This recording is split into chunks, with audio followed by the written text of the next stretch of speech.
Okay, magandang araw mga kakwentuhan, and ngayon po ay nandito tayo sa isang range area ni Sir Jojo. And so ito po ay WPC 3. Mostly po sa mga manok na nandito is pula. Sir Jo, ano po ba yung mga bloodlines na ginagamit ng Tres Marias Game Farm? Ang baseline po namin is sa Boston talaga. Inimpisa lang namin ng Gilmore or Sweeter, ganun. Yun lang. Okay, so yun mga Boston and sweater. Sweater. Kaya nagsistay po sila dito ng up to 4.5 months.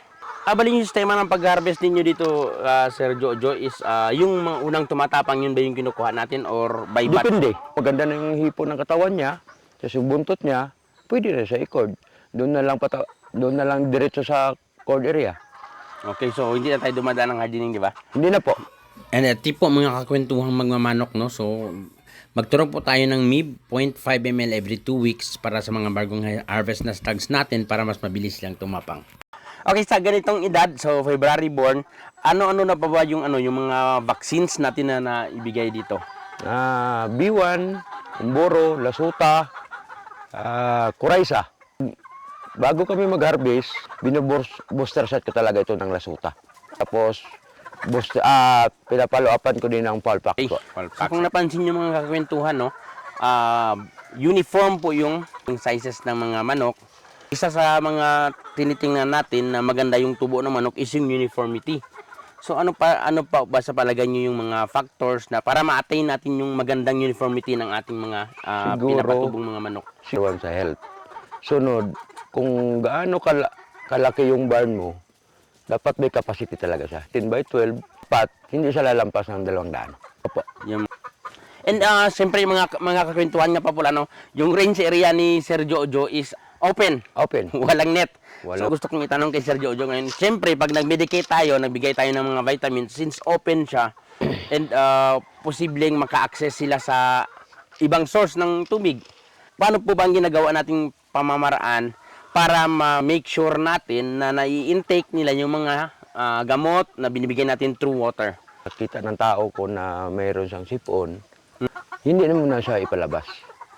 Okay. Diyan lang sa loob muna. Medyo daw na-treat mo siya after mga 2 days, kung makita mo na medyo tumatalab yung binigay mo na gamot, rinse mo na siya.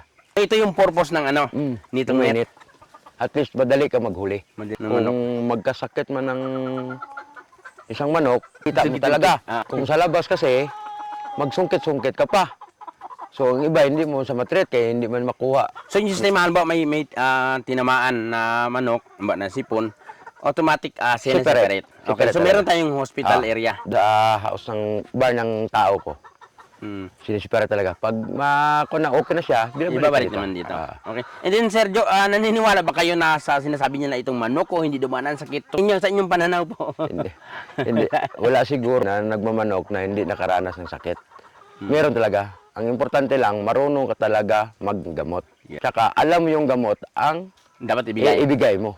At least, may knowledge ka talaga po sa gamot. At anong gamot, basta alam mo yung content ng gamot. Tapos, alam mo din ang paggamit ng gamot. Based sa experience po ninyo, ano ba yung kadalasang na pwede nating tingnan para makakuha tayo ng clue? Ano ba yung unang basihan nyo? Una kasi, ang tinitingnan natin yung ipot ng manok. Kung alam mo yung ipot, may pula, ano ba yung klase rin na nagalaway-laway, alam natin yun, natawag na anong klaseng sakit yan. Para alam natin, ang gamot na gagamitin natin para dyan. Tulad din ng tao, pag para sa sakitan dyan, para sakit yan. Okay, so yun yung sinasabi ni Sir Jojo na importante talaga na marunong tayo mag-identify kung ano yung sakit. Out of 200, may napansin ka, 2 o 1 ba, na iba talaga siya. Iba talaga. Unusual yung activity niya. So, yun siguro nasisiw, na manok na yun, may something wrong talaga siya. Pero hindi na ibig sabihin, pag kinuha mo yun, ginamot mo. Yung iba, malakas pa, pero meron na talaga yun. Kaya yung anong treat mo doon sa hiniwalay mo, yun, i-treat mo na rin doon sa naiwan doon sa rin. Okay, no? So, magandang tip yun na naibigay sa atin ni Sir Jojo na dapat wag lang gamutin yung tinamaan. Pati yung naiwan sa range, dapat bigyan rin ng gamot since na magkasama sila. So most probably, mayroon na ring sakit na nagde-develop sa katawan nila but hindi pa nagpapakita. Para hindi siya talaga mag-trigger. And when it comes sa approach naman sa treatment, kasi naman talaga yung paraan ng paggamot, mga iba-ibang diskarte. Yung sa inyo ba dito is pag sinabing nag-treat kayo ng antibiotic, babad ba yun? Hindi babad. Sa umaga, mga 7 or 8, gamot yan. Tapos para iinom talaga yan siya, after 3 hours, doon na kami nagbibigay ng vitamins para hindi talaga siya tatamlay. Yung sa amin lang pag buong araw, binigyan mo ng antibacterial yan, talagang hihina talaga yan. Sa mga 11, bigyan mo na siya ng vitamins. Okay, sa supplement, gamitin natin yung LDI Multilite. Ito ay may laman na multivitamins and electrolytes na kung saan nagpapalakas ng immune system ng ating mga alaga. So yung sistema natin dito sa range ng Tres Marias Game Farm sa kanilang programa sa range is from hatchery, yung pag-harvest, Diretso sa barn, yung may mga raisal. ito po, para magkaroon po tayo ng overview. So dito po sa Tres Marias Game Farm, meron po siyang tinatawag na receiving barn. Area. Receiving area. So lahat po ng mga bagong pisa, doon po yan nilalagay. After mga 1 month, ililipat na namin yun sa open range So, talaga. open katulad dito. Katulad nito. Okay, no? So yun. But pagkalipat ba open agad sila or naka-close pa to? Ay, hindi. Paglipat, mga 2 days lang siguro dito, sa loob. Sa loob, nakababa tong net. Nakalababa ang net. So after that, pakawala na.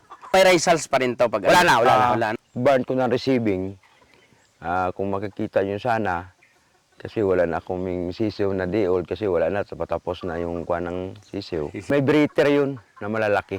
Nakabalot siya, may raisal, tapos may breeder talaga siya, 3. Pag halimbawa, sobrang mga 1 month na siya at kalahati, ang ginagawa namin yun, pag medyo yung balahibo niya, kompleto na. Ginagawa namin sa gabi, pinapapa-open ko ng konti. Konti lang. Oo, pina-up ko yan para may magpasok na Fresh air. fresh air. Since wala tayong ilaw, di ba sir? Wala. Sa practice ba natin na ganyan is, kadalasan kasi ang nagiging problema, lalo pag malamig yung area, nagkukumpulan yung mga sisiw, and ang nangyayari is, merong mga mortality, kasi stampede eh. Hindi yan magkumpulan kapag maganda yung init sa loob, yung mga sisiw, hindi yan magkumpulan. Totoo lang. So, Kahit walang ilaw. okay. Yung size ba ng receiving barn natin is the same size ng ganito rin? The same. The same. Kasi meron yan siyang palasala. Okay. Layo sa feeder picket. So balik sa ang setup sa barn is ang kalahati is may raisal sila ng kalahati. Kalate. Parang open na Parang parang open. net. Bangin. Pero nakanet. Nakanet. Pag magulan-ulan, kahit hindi mo na siya hindi mo na siya ipasok. Kasi yung sisiw kasi, pag malamig, pupunta doon sa may kwarto nila, yung may raisal. Pag medyo okay ng init nila, tatakbo yan sa palabas. Malang ang kuha ng sisiw. Sa LDI, meron tayong Lactamino XE na maaari nating ibigay sa ating mga sisiw para makadagdag ng init sa kanilang mga katawan. And kung napansin nyo, yung mga ginagamit na materials nila Sir Jojo dito is Light materials. light materials. Ganito ang ginagawa namin kasi ito, yung materials namin nandito lang sa palibot. Ganito after pag-harvest nito, kung may magsunod na galing naman inihap, disinfect lang namin. Disinfect lang namin. Ang palitan lang namin yung bubong kasi 3 months or 4 months, wala naman ito. By next season, Iba na naman. Iba na namang area. Kasi nga, unlimited yung area dito ni Sir Jojo. Open itong area niya dito. Ang range. Yung area po Malamig. dito is malamig. But pinapractice po nila Sir Jojo. Yet na 1 month, ililipat na dito from receiving barn. Dito na rin sila nagsisimulang magligo. So every Week. every week. Every week ligo. Nagdagalan namin yung moisture siguro sa balahibo ng manok. At least, tinta mo para kikintab yung kanya. Balahibo. Madali sa tutubo. Kaya minsan mapansin nyo, 3 months old pa lang, 3 months old or 4 months old ya, kintab na yung balahibo niya. Oo. So medyo laborious lang siya. Pero Libro, hindi man. Ano yung siguro. diskarte? Halimbawa, magpaligo tayo. Kasi ito, ang purpose talaga ito, para dali ka maghuli. okay. Dali ka maghuli. So gabi nandito sila. Dito sila, pag umaga, huwag mo na pakawalan. Kung gusto mo schedule ka ng ligo, Ligo, oo. Dyan sa loob. Mm. Tapos bitaw mo na lang, dyan mo na pakainin sa umaga. At kunti lang. Sistema na naman namin ngayon, pag pagpaligo, hindi namin pakainin. Medyo matuyo-tuyo ng balahibo niya, doon na sa amin bigyan. Kaya minsan kasi medyo malamig, pagkatanghali na siguro bigyan namin kahit konti-konti na lang. Sa pagpapaligo ng ating mga manok, gamitin natin ang LDI Wash Out Intense Shampoo. And then pagkahapon, balik sa full meal na naman. Okay. So sa supplements, pag nagpaligo tayo, anong binibigay ba natin? Pinipiribin ko nun talaga sa sipon. Siguro yung isang benefit na nabibigay, lalo na sa ganitong malamig na panahon, yung practice natin na pagliligo is medyo nasasanay yung yung manok sa lamig. Para masanay. Tulad din siguro ng tao sa isang lugar, kung araw-araw naliligo ka, hindi mo na maramdaman yung lamig. Isa din ng ma-share ko dito, hindi po kami nag-plain water. Pag halimbawa wala tayong binibigay na antibiotic, maintenance lang. Maintenance. Vitamins at vitamins pa rin. Di whole day. Vitamins lang. Yung tungkol sa purga, ang practice ko dito, 10 days, purga talaga. So in 1 month, 3 beses. Starting 1 month. So 1 month, nandun pa lang sila sa receiving barn, nagkapagbigay na tayo Doon pa lang, mag-edad ka doon sa receiving area. Okay, so yun very informative yung ating naging kwentuhan ngayong araw na ito dito sa Tres Marias Game Farm. Base sa inyong opinion, sa sarili ninyong pananaw, ano ba yung dapat talaga ang mga factors para makapag-produce ng mga healthy na mga manok? Ano ba yung dapat mga isaalang-alang na mga bagay? Sa akin lang, unahin mo yung tao mo. Kailangan yung tao mo, mapagkatiwalaan mo, marunong. Kung parte naman sa health sa sisiyo, kailangan tutok talaga siya. Tapos, alam din natin yung gamot na gamitin natin. Tapos, isa pa, alam mo din ang paggamit. Ito yung kadalasang case na nakikita natin ngayon na sakit sa ating area, no? So, yung fowl cholera. So, sir, based on experience nyo, ano ba ang pinaka mainam or effective na gamot gamitin once na tinamaan tayo ng ng fowl cholera? Ang pinakakuan dyan is sulpa, yung content. Tulad na sa LDI, trisulak. Trisulak ang mainam na kuan kasi may content yun na sulpa. Paggamot ko, kung halimbawa na tinamaan ng fowl cholera, ikukulong ko lang lahat sila tapos painitin ko yung katawan, lagyan ko ng heater, lagyan ko siya ng sulpa. After mga 3 hours, pagkatapos na mag-inom ng sulpa, ng antibacterial, bibigyan ko na naman siya ng vitamins. Vitamins. So, nandiyan pa rin talaga yung vitamins. Vitamins. Para hindi talaga masyado maghihina.